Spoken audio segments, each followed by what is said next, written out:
আমি তো অন্ধ, আমি কিভাবে নদী খুঁজে পাবো? আমি আর নদী খুঁজবো না, আমাকে এ বনের হিংস্র পশু পাখি খেয়ে নি।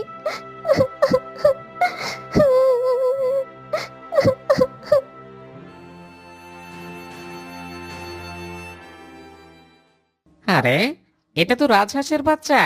ও এখানে একা একা কি করছে? যাক, সাথে তো ওর মাও নেই। ওকে আজ আমার খাবার বানাই। আমি তো চোখে দেখি না, কোথাও যেতে পারবো না। আমাকে তুমি কারো খাবার বানিয়ে দাও সৃষ্টিকর্তা।